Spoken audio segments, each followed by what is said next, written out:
last 12 years this week, I've been able to stand here and talk about the New England Football Conference Championship game, and it's really been a remarkable run for us. It's a little bittersweet this year because this is our last one.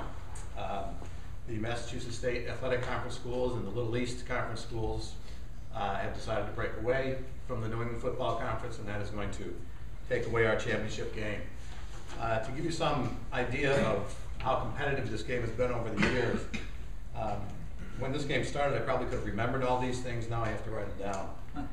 7 of the previous games have been decided by a touchdown or less. 2 games have gone to overtime, including last season and a double overtime game in 2005. 2 other games have been decided on the game's final play.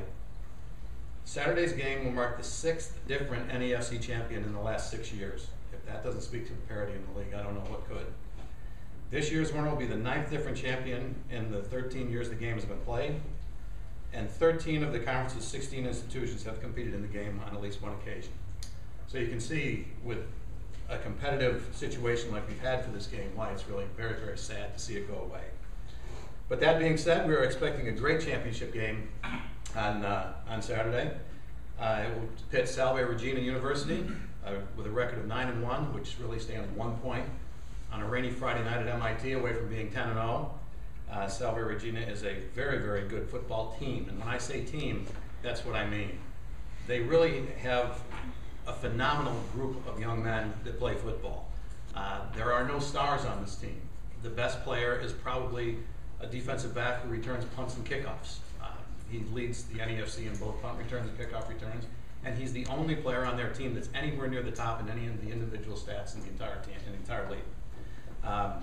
They have a very strong defense. They rank 2nd in the league in points allowed. They rank 3rd in the league in points scored. And they have flirted with the top 25 for the American Football Coaches Association, and they are actually getting some votes for the Lambert Bowl in recent weeks. So they're a very good football team, but they're playing another very good football team. They're playing Framingham State. And Framingham State will be making its 2nd consecutive appearance in the game. They dropped a heartbreaking 20-13 overtime loss last year in an extremely well-played football game. And to talk about Framingham State, their head coach, Tom Kelly.